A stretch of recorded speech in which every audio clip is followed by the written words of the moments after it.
We're in part 2 of this teaching series called Jesus Loves Me When. And it's really born out of this idea that so many of us, I believe, have a wrong or misguided perspective about how God responds to us when we sin, when we fail, when we walk away. So many of us, because of the circumstances of life, have a misconception about how God sees us, and oftentimes it derails our faith, pushes us away from God, from church, from walking the journey of faith with God, because we have a misguided perception of who He is. I was a youth pastor for a long time, about a decade, and I worked with middle school and high school students. And I would often share this with them. I would bring out 2 chairs, and I would say, I want you to imagine today that you were to get a call or a text from Jesus, and He said, hey, we're going to meet up this afternoon, and we're going to have a conversation. We didn't have text message back then, so I'd say maybe Jesus would beep you. Anybody remember a little beeper? I'm that old. And I said, imagine for a moment if you were to sit down face to face, knee to knee, toe to toe, eye to eye with Jesus. And here's what I want you to describe to me. I want you to describe to me, what is Jesus thinking about you? When you're in this intimate, knee to knee, toe to toe, eye to eye, face to face conversation with Jesus, what is He thinking? What feelings are coming up about you? Here's a couple of the answers I got. Maybe you could relate. Probably angry. Probably upset. He's probably been watching what I've been doing. Angry. Some people would say distant, like he just wouldn't look at me. He would just be distracted, maybe on his phone. He's got a lot of other things going on. He's looking over my shoulder. He's not really concerned. Here's one I carry around. Maybe you do too. Disappointed. Just so disappointed. I thought you'd be further along by now. Here we are again. The same thing that you said you'd stop, and there we are. One more time. Here we go. Knee to knee, toe to toe, face to face. What does Jesus think about you today? That really is the heart of this teaching series. This underlying idea of how does God feel about me? What does Jesus think? How does He feel when I sin? We talked about that last week. When I deliberately disobey God.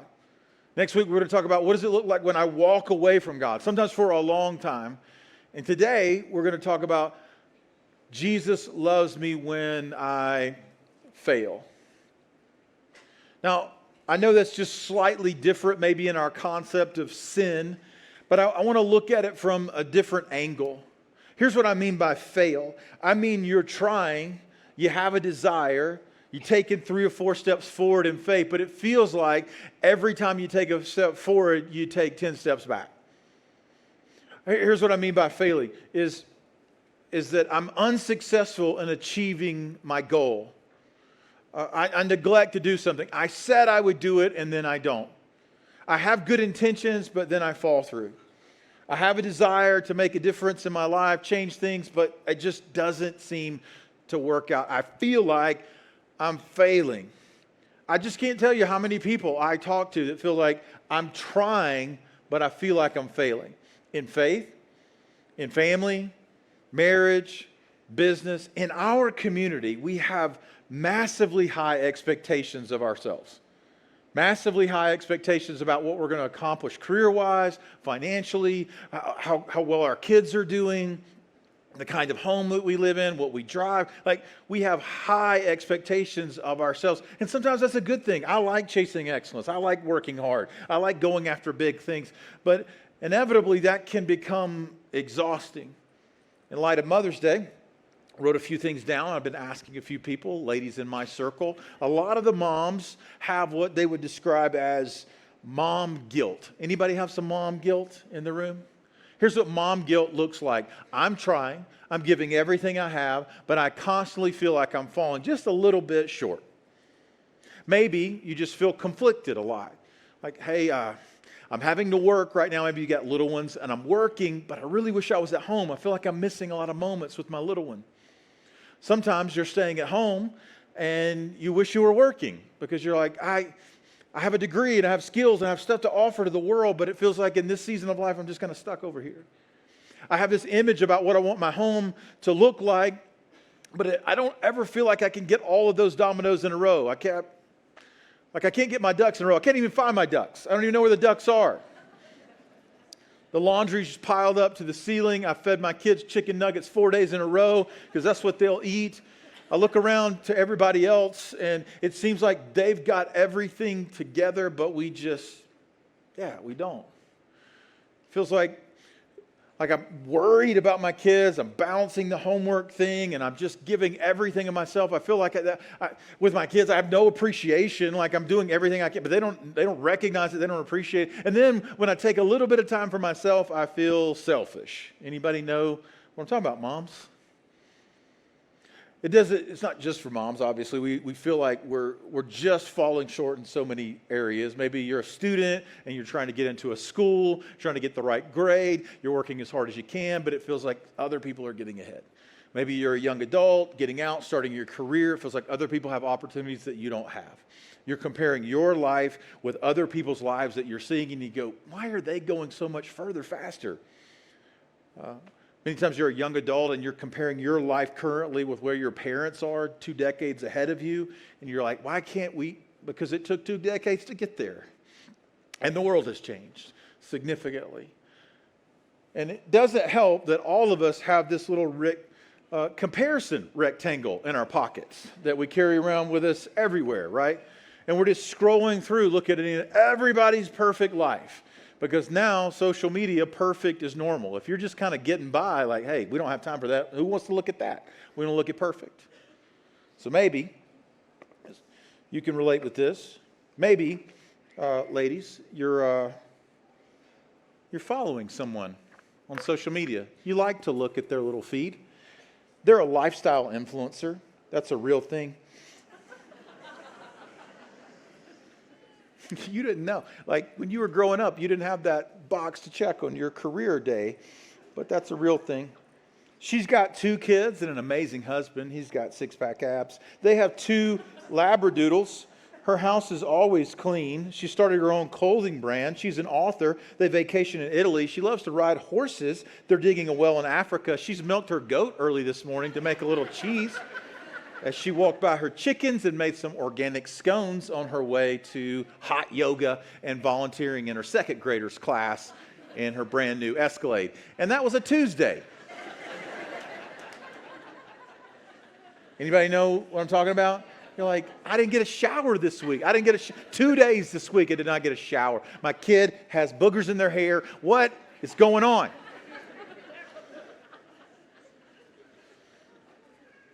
In our community, we have lots of expectations. And listen, I feel like this is true of so many of us. It's not expectations maybe that somebody's trying to put on you. It's expectations we put on ourselves. I carry around a lot of weight feeling like, maybe you don't. Maybe this is my own personal therapy session, but I feel like I'm failing a lot. I'm trying hard, and even if I accomplish some things, it feels like the goalpost just moves. Like the scoreboard just changes. Like, yeah, I got there, but I need to go a little bit further, a little bit more money, a little bit more style, a little bit more achievement. And then somewhere along the way, I bought into these misconceptions. I don't even know where they came from, but things like this. It's all up to me. That's a heavy weight to bear. I've got to make this happen. If it's to be, it's up to me. I found this one. Like, this is a soundtrack that runs in the back of my head. It might run in yours too. I cannot fail. I cannot fail. If I do fail, I need to hide it, minimize, justify it. All of us fail, so let's sweep that under the rug, hide it, minimize it, justify it. Here's another soundtrack that runs in my mind. I don't know where I picked it up along the way, but somewhere in Christian culture, I've thought so many times, once I have it all together, then God could really use me. if I could just string together enough days of being a good person, then maybe finally God could use me in the world. But then I feel like I keep falling short. I have desires, I have expectations, but then I fail. I take 2 steps forward, 10 steps back. The up and down journey of faith, and it's so tempting to just give up. It's so tempting to have the view that when that happens to us, that Jesus is looking at us with this scolding look of, I'm so disappointed. Like, come on, how long? Let's get it together. So today, we're going to talk about the poster boy for failure in the New Testament. His name is Peter. A lot of you might know him. You, of course, probably know his name. But his story is one of ups and downs in the faith journey. His story is one of failures and comebacks. We relate to him because he's so incredibly human. In fact, the first time that Jesus bumps into Peter, the first time he meets him and invites him to come and be his disciple, he finds Peter in a moment of failure. Peter is a commercial fisherman, and you fish at night at this point in time and in this particular region of the world. And so they've been fishing all night. He owns a small business. They sell their fish. He's probably somewhere between 18 and 21 years old. And so they haven't caught anything. And that has real implications, because if you have a small business catching fish and you don't catch fish, you don't have money, and it's embarrassing. And Jesus bumps into him right there in the moment of his failure. The first time he meets him, he's experiencing failure, and he says, why don't you come follow me, and I'm going to show you a better way to live. But then over the next 3.5 years, we have this chronicle of his journey in the New Testament and the Gospels, of his ups and downs, sometimes just bold faith, and Jesus is so excited, and he's praising him, and he's lifting him up, and other times he's just royally blowing it, sticking his foot in his mouth, and taking just bad angles on things, and yeah. One time, this is where we'll start today. One time he's rebuking Jesus. There's this moment where Jesus is teaching and healing, and it's a powerful ministry. And he says, I'm going to go to the cross. I'm going to die for the sins of the world. I'm going to rise from the grave. And then look at what happens in Matthew 16. Peter took him aside and began to rebuke him. Can you imagine this moment? Hey, Jesus, I need to talk to you for a minute. Come on over here. And this is not going to happen. Never, Lord. Those are kind of oxymorons, right? No, Lord. Those 2 words don't normally go together, because the Lord gets to decide what he's going to do. But he says, no, never. And then Jesus, some of his harshest words in the entire New Testament, get behind me, Satan. Calls him the devil. The word here, Satan, means adversary. He says, you're a stumbling block. You're thinking like men, and you're not thinking like God. And really what he's saying is, Peter, you've gotten the order wrong. I need you to get behind me. I'm leading. Get behind me. So 1 minute, everything's going great. The next minute, he's rebuking Jesus. I'm so glad I never do that. I never give God my opinion on what he ought to do. One of the other most famous moments of failure for for Peter, is the moment with Jesus walking on the water. Now, many of you have probably heard this story if you grew up in church, but if you haven't, you probably heard about Jesus walking on the water. That's a miracle of Jesus. It sets up like this. The disciples, these 12 men, and Jesus are doing ministry. They're teaching people. Jesus is healing. They're feeding people. They get to the end of a long ministry day. They're really tired. And Jesus says, I'm going to go up into the mountains, and I'm going to pray, and I'm going to recharge. I want you guys to get in the boat. I want you to go to the other side of the sea. It's a big, large body of water, Sea of Galilee. They're going to go across the other side. I'll meet you there. They have no idea how Jesus is going to get there, but he says, I'm going to meet you there. They get in the boat. This is very normal for them. They're fishermen. They're always out on the water. They're going to the other side. Storm comes. It's late at night and middle of the night. And then they look across the fog and they see a figure approaching them. Now, this is a body of water hundreds of feet deep. And so they think it's a ghost, which is maybe what you would have thought and I would have thought too. And they scream like little girls, and they just go, oh my God! And then it's right there in the Bible, right between the lines. Everybody okay? We're good. It's Mother's Day. I feel like you guys are a little tight. So they cry out, and Jesus says back to them, "It's me." And Peter says, "If it's you, tell me to come to you on the water." What a bold step of faith, right? And Jesus says, "Come on." Matthew 14, Peter got out of the boat and walked on the water and came toward Jesus. This is so powerful. Sometimes we brush over this because it's a story we've heard, or you grew up in church or went to Sunday school. But I want you to get the picture here. Waves and wind and crashing rain. And Peter sees Jesus. He says, "Come." And he puts his foot over the side of the boat.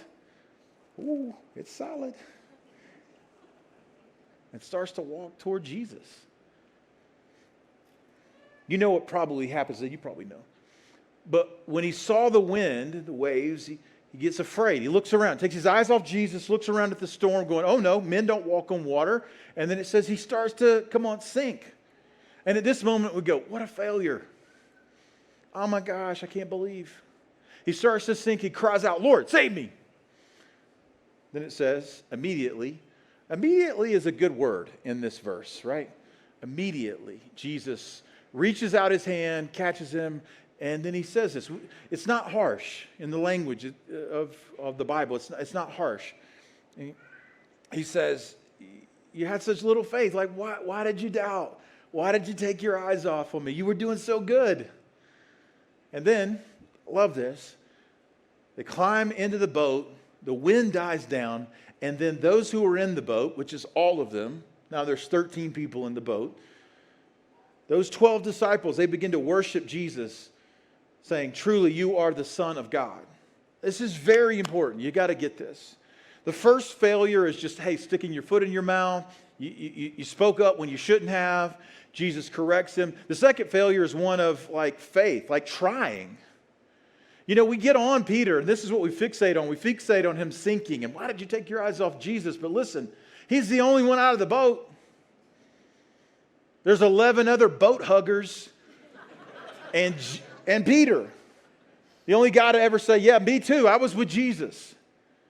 He was trying. He was using all the faith that he had to step out and keep walking. And he got distracted and he started to sink. Now listen, this is so important. This is what we believe here at Journey. No one in the boat is fixated on Peter's failure. No one's staring at him. There's no 11 guys going, you blew it. Look at you, you're all wet. Jesus, this is embarrassing. I'm so sorry. Peter, what? Let's talk about this. No. All 12 are focused on Jesus and the powerful moment that just happened, not on his failure. Peter is worshiping wet. And I just got to say to you, every person who's honest with themselves comes into a building like this at Journey, and we all worship wet. Not because it was raining today, but because we came in with evidence of our failure. And he didn't let it stop him. In fact, the boat lands, and they get out of the boat, and it says that there's a big crowd there, and they immediately start serving the people. And no one of the 11 disciples said, "Hey, Peter, you need to sit this one out because you're wet. We need to get you dried off before we get you back in service." No. We worship wet, we serve wet. Why? Because we're all wet. We're all failing. And if you wait to get dried, you wait to never fail, you'll just wait forever. And then probably his most familiar and most devastating failure was denying Jesus.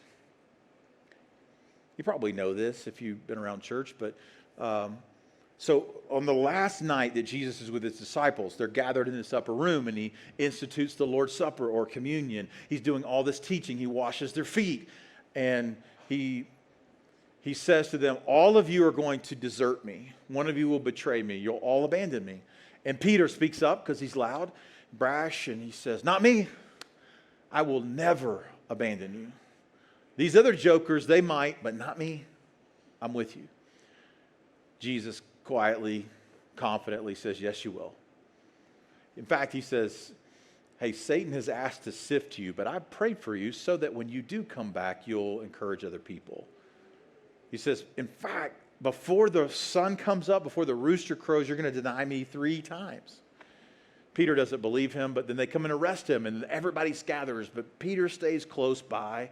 He follows at a distance, trying to see what's going to happen to Jesus. And throughout the night, there are these 3 moments, these 3 encounters where people say, hey, do you know Jesus? And he said, no.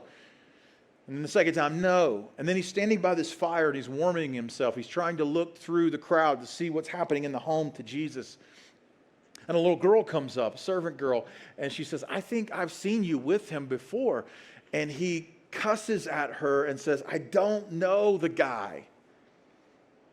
Now, he's afraid because Jesus is about to be executed because he's being accused of trying to overthrow the Roman government. And if he is collaborating with Jesus, he would be killed too. So you can kind of understand. But all of this big faith moment, all of these great expectations now crashes in failure. It's like, it's over. Jesus is crucified. And then Peter, he just slinks into the shadows. After Jesus has risen from the dead, the angel says to the people who have come, go and tell Jesus' disciples and Peter, like he calls him out by name, that he is not here, he is risen. So, then there's this moment. It's the moment of the comeback. I love it. We all love a comeback. At the end of the book of John, it gets to John chapter 20, and it's told about the crucifixion, and now it's told about the resurrection. And you would think the book of the Bible would end right here. It's a perfect moment to end the movie. The curtain closes, the credits roll, ba-ba-ba, it's the end. But then John chapter 21 comes because Jesus isn't leaving until he restores Peter. He's like, I cannot leave until I get things straight with Peter. So Peter, after this moment, after the resurrection, he's afraid. He thinks I've been disqualified. He thinks my failure is final. And he says, I'm going fishing. And not like we would say, I'm going fishing. Like I'm going to go up and fly fish in the mountains, blow off some steam. He's going back to his old way of life. And that's what we do a lot of times when we fail. We think, hey, I've blown it. I'm just going to go back to my old ways. And he does. And then Jesus comes on the scene. Sun's coming up. And then there's Peter and the boys fishing. And then it's the exact scene from 3.5 years ago. He reenacts the same miracle. In fact, Jesus cries out from the beach the same thing he said to the guys the first time he met them. Did you catch anything? It's kind of a sarcastic thing. It's, how's that working for you? Then he says, throw your net on the other side of the boat and you'll catch a bunch of fish, which is a ludicrous statement. The boat is 7 feet wide. Like, why would I throw a net? It doesn't matter if I throw it on this side or that side. It doesn't matter. But they do. They obey Jesus and they pull up a catch so abundant that they can't even pull it into the boat. Then they realize that's Jesus. It's the risen Son of God. And so Peter jumps out of the boat and swims to the shore. He's wet again. I always thought that would be kind of an awkward moment, though, like when he got there. Like he left the guys to bring in the fish, and he just kind of comes up on the shore, wet, out of breath. Hey, Jesus. A little awkward. Like this joke isn't where it's awkward right here, right now. Anyway, Jesus has made a fire. And there by the fire, he says to the boys, hey, bring some fish over. They bring them over, and he starts cooking breakfast. And they all eat quietly for a while. And then it goes like this. Then Jesus served them the bread and the fish. I love that. Jesus serving people in their failure.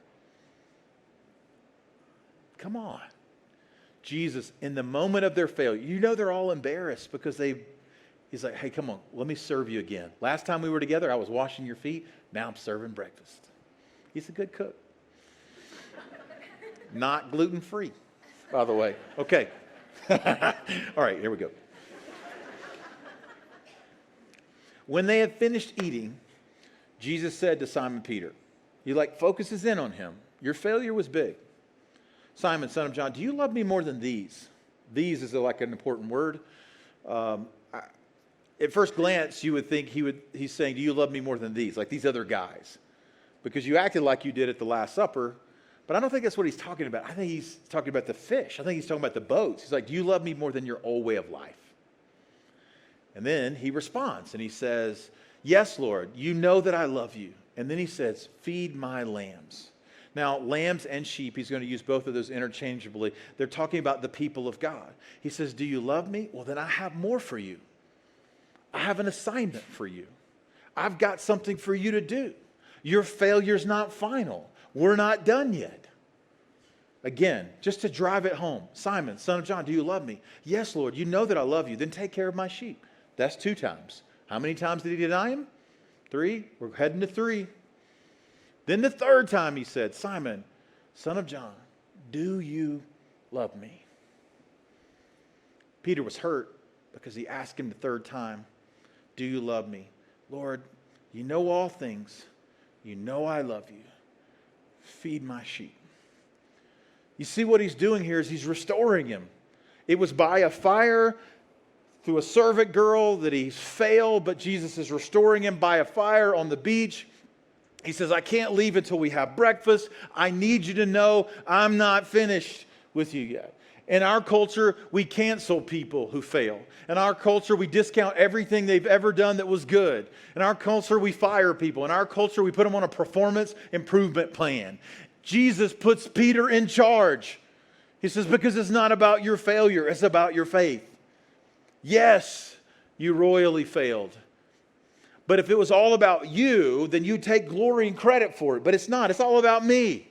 And if you'll just keep understanding that and keep pointing to me. And then he says this. He says, I want you to follow me. I'm not done.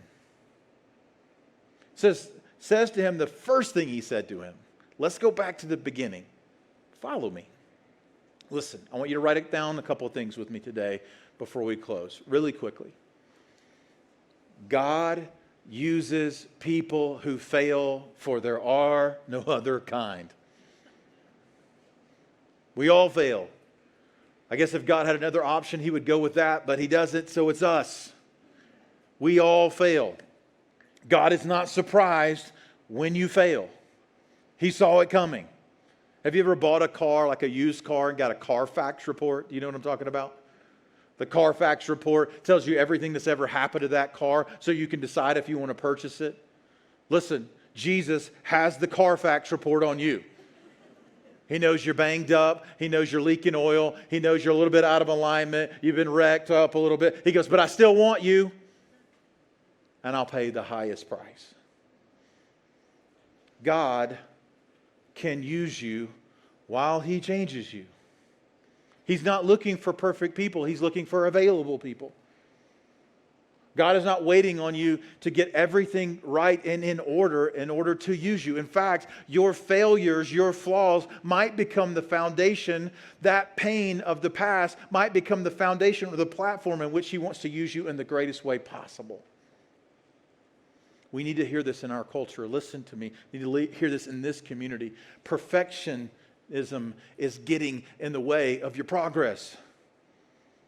Thinking you have to be perfect all the time is exhausting. Only God can do that. Only Jesus can do that. You make a terrible God. Stop trying. Jesus says, listen, I'll take you in all your imperfection, and while I'm using you, I'll change you. Your perfectionism is just becoming a massive barrier to move forward, which is what we want to do. We want to fail forward. I'll take that mess, that brokenness, those failures of the past, and I'll say, God, you can take all of this, and if you can use it, do that. Listen to me. I want you to understand something. I've been saying this at Journey. I probably said this 7,000 times in 17 years. Look at me. God does not love a future version of you. We think often if I could just line up enough days of being good, then God would finally be okay with me. Listen, that's not what the gospel is. That's not how this works. God cannot love you any more than he does right now. He knows that you're going to fail and stumble and fall, and he'll be right there to make sure that you rise. Listen, you got to hear this today. It's not too late. You're not too far. It's not over. Listen, this is my life message. When I'm 99 years old, I'm going to be on my little rascal riding around Journey, pulling out on the front stage, and my raspy voice in my walker saying, it's not too late. You're not too far. It's not over. As long as there's breath in your lungs and the tomb is empty, anything is possible. You can come back from failure. I love the fact that Jesus, in this moment of breakfast on the beach with Peter, makes it about love. It's not a conversation about what were you thinking. It's a conversation about restoring love. This past week, I got to travel and go to a conference in London. I'm not normally a world traveler. It's my first time in London. I got invited with a bunch of church leaders from around the world to go to this conference. And so I went. There were about 6,000 people there gathered in Royal Albert Hall over a couple of days. 66 different nations around the world. 36 different denominations and streams of faith there, and the Christian faith there, gathered together to worship God, to learn how to be better leaders, to carry the message of Jesus out into the world. Standing there in that crowd of thousands of people, I felt appropriately small. I was thinking God is doing his work all around the world, which, by the way, be encouraged. God is in charge. God is in control. God is doing his work, whether you think he is or not. Your social media stream and your news feed is probably not showing you this, but there are millions of people coming to faith in Jesus all around the world. And as I stood there with all those people, I thought, this is like heaven. Like every tribe, every tongue, every nation, all focused in on Jesus. We're singing these songs. We're singing them in different languages. We're singing How Great Is Our God in like 5 different languages. You might know that song if you've been around church. And I mean, just tears streaming down people's faces because we're like, oh my goodness, this is unbelievable. And as I stood there, I was thinking about this talk this week. I was thinking about the weight, the pressure, responsibility, things that we carry, the expectations, carrying the whole weight of the world on our shoulders so often. And I don't say this often because it doesn't happen to me often. If God speaks to you every day, all day, out loud, that's wonderful. I'm excited for you. I'm a little skeptical, but I'm also very excited for you. But just in that moment of singing songs to Jesus, I just felt like he said to me, I love you. Like, I really love you. And I'm so proud of you. You're doing good. You're doing good. And it wrecked me. And as I was just flying home on a plane, I thought, there's probably a whole bunch of people in these seats at Parker, at Highlands Ranch, online today that need to hear the voice of God say to you, I love you. Not like generically all people in the world. I love you. And you're doing good. You're doing. I felt like there's probably a bunch of dads in here who feel like they're failing. Just to say to you, you're trying. You didn't have the role model, and you don't know like what to do, but you're trying and trying. It's failing, and then failing is failing forward. And I feel like God wanted to say to you, I'm so proud of you. I feel like there's a whole bunch of moms in here doing everything they can to raise their kids up. And some days it feels like, what in the world? I just felt like God wanted to say to you, I love you. And you're doing so good. I'm getting older. I'm not old like a lot of you yet, but I'm getting older. And I have adult kids. And now I have a granddaughter. And I think as you get a little bit older, like the heart of God, the Father heart of God just keeps growing in you. Because I'm so proud of my kids, I can't even stand it. And they're knuckleheads and they fail all the time. And my granddaughter does it. She's perfect. But all I want to do is go, of course you failed. You don't know how to do that yet. It's okay. Come on. Let's go. I want to be their biggest cheerleader. I want to make them breakfast on the beach and say, do you love me? You love God? Let's go. Failure isn't fatal. It's not final. It's not too late. You're not too far. Come on. Jesus loves me when I fail. Because they're not any other kind of days. Let's pray. God, let us go out of here filled with this unbelievable knowledge that the God of all the universe loves us, is cheering us on, and even when we fail, is picking us up, restoring us, saying, come on, I've got more for you. Maybe today you would say that quietly to God. God, I feel like I'm failing. Maybe you would hear the voice of God say, I love you. I'm so proud of you. Let's go. Maybe you're here today and you say, if that's what Jesus is like, I want to start following him. I'm ready. And I'm going to invite you for a prayer of surrender, something like this. Maybe you just quietly say, Jesus, I believe in you. I believe you lived for me. You died on a cross for my sins. You rose from the grave. And the best way I know how, I'm asking you to come into my life.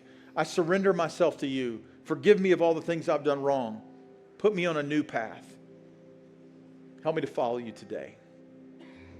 In Jesus' name, amen.